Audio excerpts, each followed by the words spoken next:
Bonjour à tous, je suis Émilie du blog Parents Voyageurs. Chaque semaine, on va parler voyage en famille, mais aussi nous allons partir à la rencontre de certaines familles inspirantes. Alors installez-vous confortablement et bienvenue dans ce nouvel épisode. Bonjour les parents voyageurs, je suis ravie de vous retrouver dans ce nouvel épisode. Alors dites-moi, est-ce que vous aussi vous avez déjà rêvé de tout plaquer pour vivre votre vie, tout quitter pour un an, pour aller en Asie, pour vivre en camping-car, en Europe, en France ou dans un autre pays? Eh ben, c'est le rêve et c'est le projet actuel de Jonathan et Stéphanie qui ont décidé de tout plaquer en juillet 2021 prochain pour faire un tour d'Europe en camping-car avec leurs 2 enfants. Ils sont en plein préparatif et ils nous expliquent tout ça dans ce nouvel épisode. Je vous souhaite une belle écoute.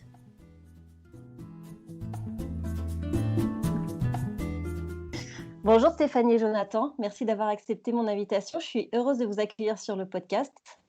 Bonjour, merci à toi. C'est ça. Bon, déjà, vous allez commencer peut-être par vous présenter pour que les auditeurs sachent à qui on a affaire. Ok, on est la famille Berthaud, donc on s'apparente un peu à des aventuriers, donc on est 4 aventuriers, on va dire. Donc il y a ma femme Stéphanie qui a 30 ans, qui est professeure des écoles, et nos deux garçons, Luca qui va avoir 6 ans, et Loevan qui a 2 ans. Voilà, et moi-même, Jonathan, 30 ans. Je travaille dans l'aéronautique, je suis mécanicien hélicoptère. Et il ne faut pas oublier Yo-Yo, notre camping-car, qui va faire un an aussi. Et voilà. Il fait partie intégrante de la famille maintenant, j'ai vu ça. Et oui, oui, oui. On le modifie un petit peu là pour le tour et puis faut qu'il soit top. Alors, est-ce que vous pouvez nous parler de votre super projet que vous êtes en train de préparer? Ouais. Alors, on a fait donc notre projet, c'est on veut faire un tour d'Europe en camping-car avec 2 enfants, prévu pour juillet 2021. Donc, de suite après l'école, la fin de l'école. Et On doit parcourir à peu près, enfin on a chiffré un peu ça à 30-35 000 km. En moyenne, on va traverser une vingtaine de pays. Voilà. Et puis Vous l'avez prévu sur combien de temps? sur un an. un peu plus d'un an. an. Oui, oui. Je crois que c'est 13 mois, Ouais, 14 voilà, on mois. partira en juillet 2021 et le retour, ce serait pour fin juillet 2022. D'accord, ouais, pour pouvoir après rentrer. Ranquillé sur une rentrée en septembre quoi, pour les Voilà. enfants. D'accord. Et du coup, comment ça vous est venu de se dire, «Allez, on claque tout, on se prend une année, on part en camping-car»? C'était quoi? Expliquez-nous comment ça vous est Ouais, venu cette idée? c'est tout bête, hein. Enfin, c'est venu de moi en fait. Parce que j'ai toujours aimé voyager, j'ai toujours voulu partir à l'étranger travailler. Bon, Stéphanie, elle est plus famille, donc elle m'a toujours stoppé, quoi, on va dire. Et c'est vrai, je regardais beaucoup d'émissions à la télé sur justement ces familles qui partaient pas forcément en camping-car, mais qui partaient en voyage un an, un tour du monde, tour d'Europe. Et puis ça m'a mis un peu la puce à l'oreille, quoi. Et j'ai commencé à regarder ces blogs, les blogs des familles, les familles voyageurs. Et voilà, et puis j'en ai parlé à Stéphanie.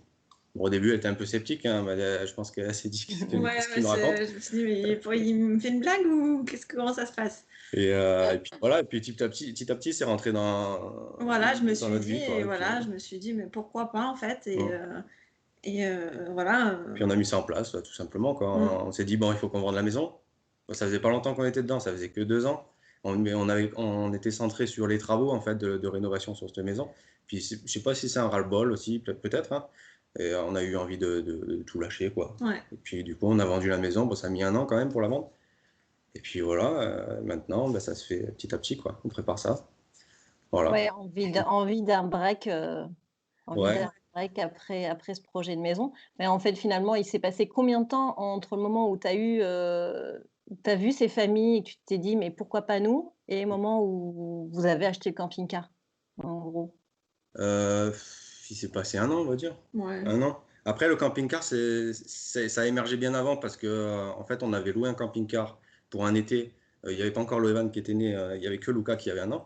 Et on en a loué un camping-car pendant 2 semaines, on a fait la côte basque avec. Et franchement, on est tombé amoureux Ouais, de ce voilà. mode On de. s'est dit, mais c'est génial, Ouais. on peut aller n'importe où, on n'a pas trop de contraintes. Bon, mis à part se garer, ça c'est voilà, c'est autre chose.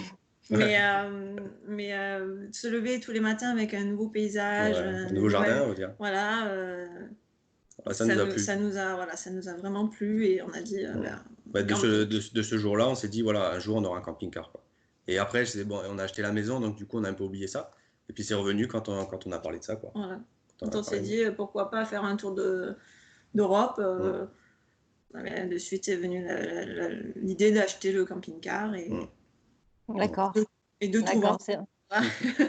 Ouais, c'est ça, c'est un gros pari, quoi. Là, Mm. c'est tout lâcher derrière pour partir un an. Ouais. Et pourquoi alors? Pourquoi vous avez choisi l'Europe? Moi, j'étais plus attiré par faire l'Eurasie, tout ça. Mais avec les enfants, on s'est dit c'est peut-être plus simple parce que bon, il n'y a pas tous les visas à mettre en place. Puis on a dit bon, pour un premier voyage, c'est quand même un gros voyage, même si c'est que l'Europe. On s'est dit bon, ça suffit déjà, quoi. On va déjà voir ça, quoi. Déjà partir avec 2 enfants, c'est déjà un challenge. Voilà, on ne sait pas trop comment ça va se passer. Ouais. Si en plus on avait la pression des visas de telle date à telle date, il faut quitter le pays. Ouais, comme la voilà. Russie, la Russie, ils demandent à quelle date vous entrez dans le pays, à quelle date vous sortez du pays. On n'a pas envie de se presser, quoi. Voilà. Donc voilà. voilà. On s'est dit pour un premier voyage, on va faire ça, on va se concentrer que sur l'Europe. Comme ça, on a la main sur notre voyage, quoi. Voilà. Ouais, en fait, vous fermez pas. Alors, j'ai vu que vous aviez tracé un itinéraire, on va en parler après, mais Ouais. vous avez tracé un itinéraire, mais vous n'êtes pas enfermé quelque part dans des dates, dans des cases, on doit rester tant de jours là, tant de là. Vous restez quand même ouvert sur. Vous avez un coup de cœur pour un pays, vous laissez la possibilité de rester plus longtemps, en fait. C'est ça, ouais, complètement. Et c'est vrai que l'histoire des visas, c'est quand même un gros stress dans le voyage, parce que si tu as une date et tu dois sortir. Quel que ce soit, tu as un coup de cœur ou que tu aies un problème technique, il faut que tu sortes du pays. C'est ça, on a vu des familles, justement qui étaient un peu embêtées avec ça, quoi. Qui étaient ric-rac au niveau du temps parce que du coup, soit parce que leur camping-car, ils avaient eu un souci, il fallait qu'ils partent absolument du pays. Enfin, c'était. Du coup, on s'est dit, pour un premier voyage, on ne veut pas se stresser sur ça. Voilà. Mais par contre, le fait de choisir l'Europe, est-ce que au niveau du budget, ça a considérablement augmenté ou finalement pas tant que ça? Nous, on est parti sur une base de budget, on a dit 2000 € par mois, en fait. Donc, bon, c'est très bien que dans certains pays comme la Suède, la Norvège, la Finlande, c'est très cher. Mais à contrario, des pays comme la Roumanie, la Bulgarie, ça sera vachement moins cher. Donc, ça va en fait compenser de chaque pays. Voilà. Nous, on s'est prévu un budget de 2000 € par mois. et on compte large, parce que 2000 €, on sait que. Voilà. C'est déjà pas mal, quoi, je pense. Après, le budget Eurasie, on l'avait pas encore fait. On avait juste fait les pays qu'on voulait traverser, mais on n'était pas encore entré dans le vif du sujet avec le budget et tout ça, donc on peut pas comparer. On se compare avec d'autres familles qui l'ont fait par rapport au budget, en fait. On suit beaucoup la famille Caja Voyage, je sais pas si tu connais. Voilà, ils ont fait à peu près pareil que nous, on va dire, sur un an, sur un peu plus d'un an. Ouais. Et on s'est un peu aussi fixé par rapport à leur budget à eux. Et c'est ça, autour des 2000 € par mois, quoi. Si on veut compter large, quoi. Ouais, c'est ça, il y a toujours les petits imprévus. Les imprévus. Voilà. Et les plus gros postes de dépenses, je suppose que c'est l'essence finalement. Ah oui, ouais. Ouais, je crois qu'on a budgété ça à combien? 8000? Ouais, 8000 € en tout. À peu près. À peu près. Hein. Bon, après, avec un tracé, voilà. Oui, sur une base. Et après, le poste de dépense le plus important, c'est quoi? C'est les camping-cars, les camping-cars, les espaces, les aires de camping, ouais? Ou comment vous avez prévu où vous avez prévu de dormir en fait? On pense qu'on aura le plus gros budget qu'on aura, ce sera pour les visites. Parce que voilà, on adore visiter les monuments, l'architecture, tout ça, on adore. Donc on sait qu'on prévoit un très gros budget sur ça. Et après, on n'est pas trop camping, nous. On préfère faire du nature et on sait que dans certains pays, c'est faisable, dans d'autres, non. Mais oui, après, c'est sûr qu'il y aura un budget pour les aires de camping. Notamment, on a regardé un peu en Norvège, tout ça, en Finlande, Suède. C'est quand même, ça tourne autour des 20 € par nuit, quoi. Bon, c'est pas si cher que ça, mais en France, on tourne aux alentours des 10 €, quoi. À peu près sur une heure. Ouais, c'est ça. Nous, en Sardaigne, on avait fait aussi 10 jours de voyage là-bas et effectivement, on a fini par aller dans les campings, parce que c'était compliqué au mois d'août de trouver des spots, Mmh. autorisés et en fait, ça a explosé carrément le budget, quoi. Parce qu'à Ah coup de ouais. 25 €, tu rajoutes 5 € pour, l'eau chaude ou pour, quelconque service et Mmh. tout de suite, ça fait basculer le Ouais. budget de Après, l'autre côté. on s'est donné aussi un budget camping pour les enfants surtout, pour qu'ils profitent un peu de la piscine, voilà, qu'il y ait un certain confort pour les douches, qu'on prenne pas forcément la douche dans le camping-car.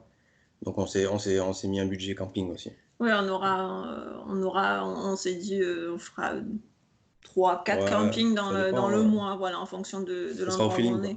Mmh. Mmh Mais et de la saison aussi? Oui, et surtout. voilà, Mmh. aussi, si c'est Parce ouvert aussi. qu'en plein hiver, vous serez où? Et en plein hiver, on sera On sera vers la normalement vers la Pologne. Pologne, voilà, Mmh. donc il fera pas très chaud. Ouais. Ouais, du coup, c'est vrai qu'on s'imagine pas, mais enfin, il y a un chauffage, du coup, je pense, dans le camping-car, Oui, bien sûr. mais Ouais. quand il fait super froid en Pologne, non? Ouais, ouais, c'est sûr. Ouais, bah, on a un bon chauffage quand même sur ce camping-car. Bah, on est parti déjà en hiver, on a fait les Pyrénées avec, Mhm. donc il faisait quand même froid, hein, il faisait -2, -3 même. Mhm. Ouais, peut-être un peu Ouais, plus. après la Pologne, ce sera pas Ouais, moins ça 2, sera moins peut-être 3, un mais peu plus, ouais. Mais franchement, ça chauffe bien. Bon, après, on aura peut-être des imprévus, c'est sûr. On prévoit aussi de partir avec un chauffage d'appoint, au cas où si on D'accord, peut se brancher comme dans des campings, par exemple. Si jamais il fait vraiment froid, ben, on trouvera une solution dans tous les cas. On- d'accord. l'avantage qu'on a sur notre camping-car, c'est qu'on a un chauffage à gaz, non, au gasoil. au gasoil, Mm, justement. Donc, ça va pas nous prendre tout le gaz. mm. Et ça prend pas D'accord, énormément d'électricité aussi, donc voilà, ça nous laisse d'accord. une certaine Ouais, autonomie. c'est des questions techniques, on se demande, comment ça s'organise parce que généralement, en voyageant en camping-car, on pense, dès qu'il fait beau, les beaux jours et cetera, mais Mm. quand on part 1 an, on a forcément toutes les saisons à traverser donc c'est un Ouais, petit c'est sûr. peu, faut prévoir. Mm. Alors par rapport à votre itinéraire, justement, comment vous l'avez défini? Est-ce que vous parliez tout à l'heure de l'autre famille, heu, que vous avez suivie. Est-ce que Mm. vous êtes partis d'un itinéraire qui était déjà finalement plus ou moins tracé ou vous avez fait en fonction d'autres critères? Mm. Mm. Non, non. Ouais, non, en fait, moi, mon mari voulait surtout voir les pays scandinaves, Suède, Norvège, tout ça, Ouais, pour les plus beaux spots, quoi. voilà, c'est son truc, quoi. Mm. Et après, quand on s'est dit, ben, on va faire l'Europe, on voulait en faire le maximum, en fait. Et dans chaque, voilà, je crois qu'il y a un pays qu'on fait pas, l'Europe, c'est tout. Et Ouais. après, bon, Espagne, Portugal, tout ça, comme c'est plus à côté de chez nous, Mmh. du Bon, coup. en plus, on l'a fait l'été dernier, le Portugal et l'Espagne, donc ça, on le fera pas pendant ce tour d'Europe. Et Mais après, après, ouais, ça s'est fait comme ça, hein. On a regardé la carte, on a dit on va aller là, tout simplement, hein. On n'a pas trop réfléchi en fait. Ouais, c'est facile avec le camping-car, Ouais, on voilà. trace et du coup, vous aviez fait quoi d'autre comme road trip du coup avant? Vous vous êtes testés, avant de partir comme ça ou Ouais, vous ben, quand on a, parliez de l'Espagne, le Portugal? ouais, ben, quand on a loué la première fois, on a fait la côte basque, mais c'était en location. Et là, depuis qu'on a le camping-car, on a fait le Portugal, l'Espagne, les Pyrénées, on a on a fait les fait Pays de la Loire. Pays de la Loire, ouais, pour aller voir les châteaux. La Euh, Camargue, enfin voilà. bon, Enfin, voilà. après, en France, quoi. Voilà, Ouais. Ouais. Ouais, donc vous avez quand même déjà fait pas mal de petits road trips en famille, c'est pas votre première fois, non, non, non, non. Et on voulait surtout pas parce que la Ouais. première fois, on a eu une catastrophe. La Voilà, première quelques fois petites qu'on a pris galères. le camping-car, la douche qui fuyait, Mm, enfin, plein de petits trucs mm. comme ça. Et on s'est dit heureusement qu'on n'est pas parti, que c'est pas notre voyage, quoi. C'est pas le grand voyage. Ouais. On le teste bien avant de partir, qu'on soit le moins embêté sur la route, Embêté. quoi. Voilà. Oui, ça vous permet aussi peut-être d'ajuster pas mal, au niveau technique parce que sur votre Instagram, j'ai parcouru un petit peu et je vois que vous êtes à fond dans les petites préparations, les petites mécaniques, Mm. Ouais, on essaye de penser à tout, même si c'est pas faisable de tout penser, mais ouais, on essaye pour être au mieux, quoi, pour le Ouais, voyage, voilà, hein. pour qu'on ait le moins Mm, de problèmes. mm. Durant le voyage. Voilà. ouais, ouais. Hem, alors là, vous êtes, à fond dans les préparatifs. Enfin, est-ce que vous êtes à fond déjà? Parce que oui, vous avez encore, quasiment 1 an devant vous. Vous êtes à à quel stade là vous êtes, au niveau des préparatifs? Oh ben, on a quasiment fini, hein. Il nous reste le gros des préparatifs, enfin, le plus cher, on va dire. Parce on veut mettre des pneus été-hiver sur le camping-car. Bon, ça coûte, on en a pour au moins 700 euros. Parce qu'on va prendre quand même une bonne marque. Après, il nous reste les batteries cellules qu'on veut rajouter pour avoir le maximum d'autonomie. Pareil, ça coûte très cher. Et puis voilà, après, tous les petits trucs, on les a fait, hein. Voilà, Voilà. après ça c'est pour l'aménagement du camping-car. Ensuite, sur notre itinéraire, on a fait notre ligne directive. Bon, elle n'est pas encore fixe, mais elle a changé déjà par rapport au premier G qu'on avait fait. Voilà, là c'est notre deuxième G, peut-être que ça va encore changer. Mais là, on a commencé à bien chercher à quel endroit on voulait aller dans le pays. Voilà, on a quand même organisé, on a essayé de ne pas faire des zigzags. Voilà. Qu'est-ce qu'on veut voir dans ce pays, quelle ville, ça c'est déjà bien monté. Voilà. Ça a pris du temps, hein, parce que Ouais, ça nous a pris beaucoup de temps. Voilà. bah, Après, pour les visites et tout ça, on a regardé le prix, les tarifs des visites. ouais, pour budgéter. On s'est fait une prévision budget pour voir si on rentrait ou si on rentrait pas. Mais bon, grâce au confinement, on a bien avancé. Ouais, voilà. Ça, c'est l'avantage. Ouais, ouais, c'est le seul avantage, on va dire. Mais ouais, effectivement, c'est quand même un peu un travail de fourmi, tout ce travail de recherche, d'essayer de voir si ça colle sur l'itinéraire, sur le budget. Ça fait quand même beaucoup de paramètres. Mais globalement, là, qu'est-ce que vous allez faire dans l'année qui vient? Donc, à part l'aspect technique, c'est aller rechercher des petits détails sur votre itinéraire? Ouais, je pense qu'on va Ouais, faire on va ça. peaufiner On peut-être, va ouais. peaufiner. Il y a tout le côté administratif aussi à Voilà, le préparer. côté administratif. Là, on en est qu'au passeport et Jonathan, lui, il a déjà demandé Ouais. Mon année son sabbatique année qui a été sabbatique validée. qui a été validée. Moi, vu que je suis enseignante, bah, du coup, ça se reporte à l'année prochaine. Je pourrais le demander que l'année prochaine parce qu'on peut faire que une année pour l'année d'après. Après, il y a tout le côté mutuel, il va falloir rendre l'appartement. Du coup, enfin, Voilà, stocker les meubles. Bon, ouais, après, ça, c'est voilà, il faut y penser. Il ne faut pas non plus, vu qu'on va partir un an et qu'on sera tous les deux sans revenus, voilà, faut économiser, quoi. Donc, tous les mois. ouais.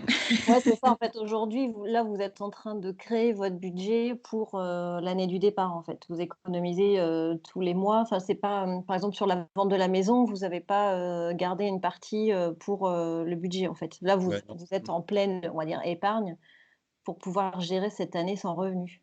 C'est ça, ouais. Bah, comme on t'a dit, ça faisait que 2 ans qu'on était dans la maison, donc bon, on a fait énormément de travaux, mais au final, ça nous a pas rapporté beaucoup. Donc on l'a vendu, on va pas dire à perte, mais bon, on a retrouvé nos sous, mais on n'a pas fait énormément de sous, quoi, dessus. Et du D'accord. coup, là, tous les mois, ben, on met des sous de côté sur un compte en se disant, voilà, ça, on n'y touche pas, ça sera pour le tour. Puis on essaie d'en mettre au maximum, et puis plus il y en a, mieux c'est, et Puis puis voilà. voilà. S'il y en a trop, ben, ça sera pour le retour, hein, parce Ouais. qu'on pense quand même au retour. Mm. Donc, on sait qu'on va vendre une voiture, donc au retour, il va falloir en racheter une. Voilà. Ouais, on n'y pense pas à toute cette logistique, avant-après, on va dire moins sympathique parce que bon, quand Mm. on prépare le voyage, c'est cool de regarder dans les pays et cetera, mais effectivement toute la partie administrative, trouver un garde-meuble, vous allez faire comment par exemple pour vos meubles? Et ben, on va trouver un garde-meuble, on va essayer de trouver un garde-meuble le moins cher possible pour pas que ça nous pénalise, quoi, tous les mois. Et ouais, on va mettre dans un Ouais, garde-meuble. parce que, enfin, On va pas tout vendre, quoi. on a déjà essayé un garde-meuble le temps de trouver cet appartement quand on a vendu notre maison. Et c'est vrai que les garde-meubles, c'est assez cher. Mm. Et ça demande, c'est quand même un gros budget. Et on peut pas se permettre d'avoir un garde-meuble qui nous coûte très cher. Donc, du coup, voilà, soit on trouve un garde-meuble raisonnable, on va dire. Ouais, ça sera plus par les particuliers. Voilà, soit on passe par un particulier ou un garage. Voilà. Ouais. Ouais, à la limite, ça coûterait peut-être moins cher de louer un garage dans une campagne, Voilà. un particulier, C'est ce qu'on se dit, au pire, ce serait ça, quoi. Mm. Ouais, c'est pas simple. C'est Et vrai que du- c'est des petites choses en plus où il faut prévoir dans le budget, quoi. Voilà. Ouais. Heu, Là, on est en pleine crise sanitaire du coronavirus. J'espère pas sincèrement que ça va évoluer. Est-ce que vous avez un plan B par rapport à ça si l'année prochaine on a un retour, un retour en fanfare de ce fameux virus? Pas du tout. Non. Franchement, on croise les doigts pour pas que ça arrive. Et non, on n'a pas de plan B Ouais. parce que comme ma femme est professeure des écoles, justement, c'est une année, donc c'est de septembre à juillet. Donc on ne peut pas reporter en milieu d'année, quoi. Donc Ouais, c'est compliqué sur ça. c'est ça. Ouais. Vous partez ou vous partez pas, quoi. Ouais, Ouais, D'accord. c'est ça. ouais. Ouais. Et là, les familles qu'on suivait et qui venaient à peine de partir et qui se sont retrouvées confinées, on s'est dit, mais mon Ouais, Dieu, ouais, on s'est mis à leur place, hein. si c'était nous là, Mm. Il y a une famille qu'on suit, elle est partie une semaine avant le confinement. Donc ils se sont retrouvés, je sais plus où, dans le nord de la France, confinés, voilà, à une semaine une de semaine du voyage, quoi. départ. Alors, C'est- c'est parce que nous, ça fait 2 ans qu'on prépare ce voyage. Alors, on se dit, 2 ans de préparation pour au final, ben, pas partir. Ah ouais, ça fait mal au cœur, quand Oh même. non, là, je crois que Ouais, c'est un peu. En plus, là, il y a vraiment un gros problème des frontières, quoi. C'est au-delà d'être confinés, c'est qu'ils peuvent pas passer les frontières, donc c'est oui, c'est retour ça. à la maison, Mhm. prévu. Ouais, mais ils avaient vendu leur maison aussi, donc c'est compliqué quand c'est comme ça. Ah oui, donc pas retour à Ouais, la maison là. ouais, ouais, c'est Ouais, ça. là, c'est vrai que bon, ça fait partie des aléas, mais c'est vrai que c'est un peu rageant, quoi. Mhm, c'est sûr. On croise et d'ailleurs pour tout le monde parce Ouais, Oui. on a juste pas envie qu'ils reviennent, Mmh. c'est nous ça. embêter l'année prochaine. Alors, je suppose que les enfants, ils sont en pleine préparation aussi, avec vous. Je pense que vous les impliquez dans le projet. Comment ils sont, c'est quoi leur état d'esprit par rapport à ce grand voyage? Alors le grand, on lui a posé la question hier justement, on lui a dit: «Mais, qu'est-ce qui te plaît toi dans le voyage, le camping-car et tout ça?» Il nous a dit: «Ben, moi j'adore aller visiter les choses». Ouais, il se Donc fait. il adore visiter, faire l'aventurier, partir avec ses chaussures de randonnée, voilà, ses jumelles, sa loupe, il adore ça. Et puis Heu, la première fois qu'on lui a demandé, ce qu'il a dit, c'est de faire l'école avec maman. voilà, une Ça école a été avec la première maman. chose qu'il a dit. Voilà, bah après, ouais, on l'implique vachement justement dans les travaux du camping-car. Là, bah, on l'a nettoyé, il est monté sur le toit, il était super content. Enfin, il s'implique beaucoup, le grand. Bon, après, le petit, Bon, le c'est. petit, c'est Picard, Picard, Picard, il est super content Ouais, d'y aller, ah, il adore ça. Ouais. voilà, dès qu'on y va juste pour déposer un truc ou pour bricoler un petit peu et qu'on repart sans le camping-car, il fait mais Picard! Ah oui, oui. Il croit qu'à chaque fois qu'on y va, il faut qu'on parte avec, quoi, Mm, parce que Le fait de manquer l'école, de pas voir leurs copains pendant un an, surtout pour le grand, mm. comment il le Ouais. gère ça pour l'instant? Il se rend pas compte peut-être? Bah, il a pas l'air de mal le vivre pour l'instant, parce que justement, il a posé cette question. Il s'en fiche. ouais. Après,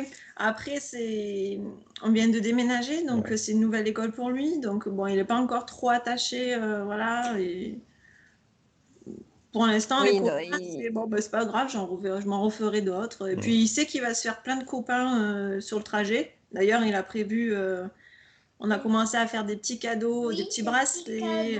Bah, viens, tiens, qu'est-ce qu'on a prévu? Non, c'est bon. On a commencé à faire des petits bracelets, des petits colliers, voilà. Il m'a dit comme ça, quand on retrouvera, quand je me ferai des copains, ben, je pourrai leur offrir des petits cadeaux. Je dis, bah, si tu veux. J'ai dit, mais tu sais, il va falloir en faire plein des cadeaux. 1 an, c'est long, hein. Ça fait beaucoup de copains, hein. Voilà. Donc, Ouais, c'est chouette.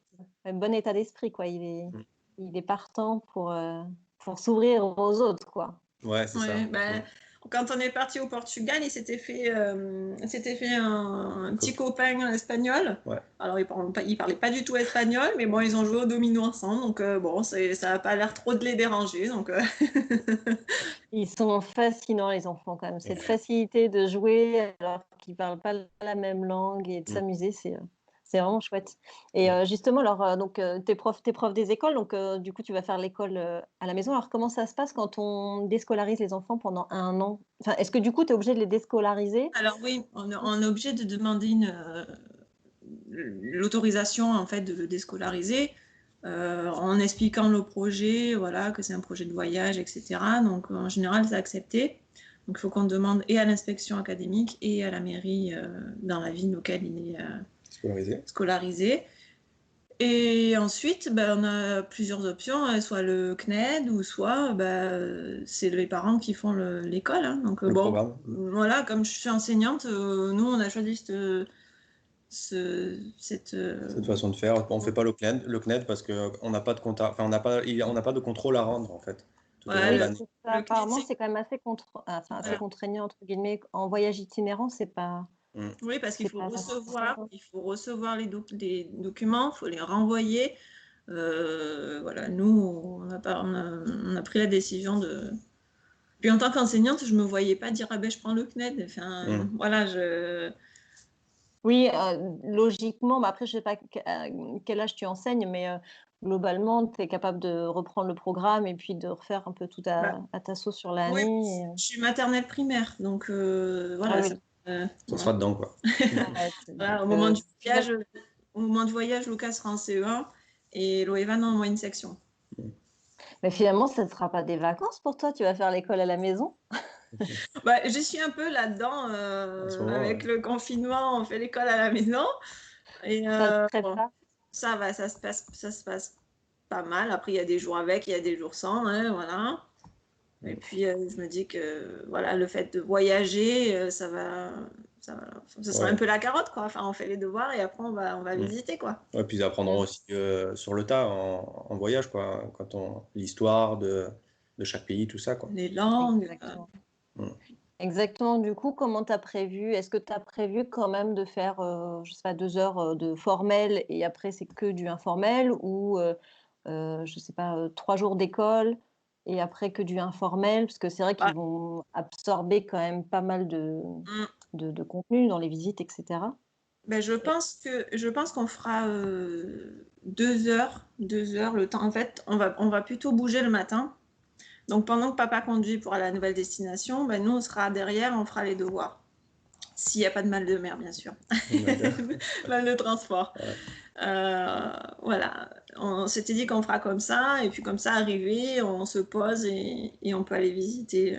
Et puis après, il y aura les jours de mauvais temps. On sait qu'on en fera plus de ces jours-là. Enfin bon, après, c'est vrai qu'on n'a pas trop. On sait pas Ouais. trop comment on va faire exactement, quoi. Ça va Bah être au là, feeling. ouais, là, je vois Ouais. par rapport à l'école à la maison, avec le confinement, on met à peu près on met 2 heures à faire les devoirs. Donc, moi, je pense que 2 heures, c'est une fourchette Mm. Oui, raisonnable, raisonnable, voilà. qui sera adapté en fait en fonction de tout Bien sûr, plein de paramètres. bien sûr, il y aura des jours où ben, on fera pas, mais qu'on récupérera. On va essayer de garder les week-ends, voilà. Mm. Mais après, il y aura des jours où on fera pas, ou il y aura des jours où on fera plus. Voilà. Au feeling, au Ouais, Voilà, feeling. sans prise de tête. on va essayer. Exactement. L'objectif, c'est quand même aussi de faire un break, quoi. C'est pas de Ouais. remettre son stress du quotidien dans le Ah voyage, non. quoi. Mm. Complètement, ouais. Mm. Et là, aujourd'hui, dans toute votre préparation, votre projection, est-ce qu'il y a un sujet qui est une véritable source de stress, justement, voilà, le petit quelque chose qui vous angoisse un peu? La panne ou l'accident, enfin moi, en tout Ouais. cas pour moi, la panne ou l'accident, de ne pas avoir la pièce et d'être obligé de rester bloqué à un endroit. Mm. Après, toi, Après, ça, ouais, pendant le voyage ou tu parles d'avant le voyage Bah, pendant le préparatif pendant ou les préparatifs? enfin, quelque chose Ouais, qui vous ouais, bah, stresse aujourd'hui? aujourd'hui, ouais, bah, aujourd'hui, ça serait le Covid-19, bien sûr, de ne pas pouvoir partir. Après, ouais, on avait un gros stress sur la vente de la maison parce qu'on a mis du temps à la vendre. Donc, c'était le plus gros stress, je pense. Et sinon, non, rien de particulier. Pas de stress. Ouais. Oui, après, toi, tu es mécanicien, mais du coup, tu penses que tu es capable de réparer le camping-car s'il y a une panne ou qu'est-ce que tu fais? Ouais. Tu te formes à ça ou? Ah non, je me forme pas. Non, bah, c'est pareil, je me c'est prends pas la tête pour ça, moi. Enfin, c'est plus Steph qui a un peu peur sur ça. Mais il y a ouais. des garages de partout. Moi, je me dis que il n'y a pas de souci. On n'est pas non plus dans des pays très reculés où il n'y a rien, quoi. Hein. Je pense qu'il y aura toujours une solution. Ouais, effectivement, c'est vrai que l'Europe, pour ça, c'est Mm. quand même un vrai plus, quoi. Alors, quel conseil vous pourriez donner aux parents qui ont envie de se lancer dans l'aventure comme vous, mais qui n'osent pas, parce que c'est pas le bon moment, parce que ci, parce que ça. Qu'est-ce que vous leur diriez aujourd'hui à ces Euh, parents-là? Tout simplement qu'il faut foncer, il faut pas se poser trop de questions. Parce que si on se pose trop de questions, ben, on fait pas, ou on reporte, ou on fait jamais, quoi. Mm. Et ne peut-être pas trop écouter l'entourage. parce que beaucoup nous ont dit Ouais, que mais c'était... vous êtes fous, ouais, ou alors, mais avec les enfants, vous partez, mais ouais, enfin, ouais, ça va pas être des vacances. Ou alors, et le travail, vous allez faire ouais. comment quand vous allez Vous n'avez revenir pas peur de perdre le travail? Enfin bon, plein de trucs comme ça. Non, faut pas écouter l'entourage, faut m'enfoncer. Après, c'est sûr qu'on ne vous dit pas que c'est pas angoissant de sauter le pas, hein, voilà. Sortir de sa zone de confort, tout ça, ça angoisse, hein, mais on se dit que si on le fait pas maintenant, Ouais. on le fera jamais, en fait. Et puis, c'est une aventure extraordinaire pour nos enfants. Euh, si nous, on saute pas le pas, on va les priver de quelque chose. Mm. Alors qu'on peut le faire, quoi. On sait qu'on peut le faire. Et du coup, voilà, on le fait surtout pour eux. On le fait pour nous, mais on le fait surtout pour eux, pour les enrichir, quoi, surtout. Mm. Je pense que ce sera une belle expérience pour eux. Mm. Ouais, voilà. Après, mon conseil pour la fin, c'est vivez vos rêves. Mm. Voilà. Et surtout, allez-y, quoi. Enfin, n'ayez pas peur, lancez-vous. Voilà. C'est un super mot de la fin. J'adore. Je vous remercie beaucoup d'avoir répondu à mes questions. Merci à toi. Et puis, je vous souhaite un bon voyage. Merci. Merci. Du coup, on va suivre ça sur les réseaux. Vous retrouvez du coup dans les notes de l'épisode sur le blog tous vos réseaux sociaux. Je ne sais pas si vous avez un blog, mais vous avez du Alors, coup ouais, on a l'Instagram. un blog, ouais, et on a Instagram pour Mm. l'instant, voilà. Bon, le blog, il va changer de nom bientôt, hein. Donc aujourd'hui, c'est la famille Berthaud, les apprentis aventuriers. Et Instagram, c'est Yo-Yo et ses 4 aventuriers. Mais le blog, il passera à Yo-Yo et ses 4 4 aventuriers bientôt. aventuriers, voilà. On change. D'accord, ok. Bon, bah, du coup, je mettrai tout ça dans les notes de l'épisode. Je vous remercie beaucoup à tous les deux de m'avoir accordé du temps. Je vous souhaite Merci un à bon toi. voyage, une bonne préparation. Ok, Merci. merci. À bientôt peut-être. À bientôt. Est-ce que vous trouvez que c'est un chouette projet? Franchement, ça donne vraiment envie de tout plaquer et de vivre sa vie, vivre ses rêves. Honnêtement, Stéphanie a raison. Je pense qu'il faut y aller sans se poser de questions et il faut profiter de la vie tant qu'on peut le faire. Si cet épisode vous a plu ou si vous pensez qu'il peut parler à quelqu'un, n'hésitez pas à le partager à votre entourage, ça permet de gagner en visibilité. Et si vous souhaitez le soutenir, vous savez que vous pouvez laisser 5 étoiles et un commentaire sur votre plateforme d'écoute. Voilà, je vous donne rendez-vous la semaine prochaine pour une nouvelle interview. D'ici là, je vous souhaite une belle semaine. Ciao ciao.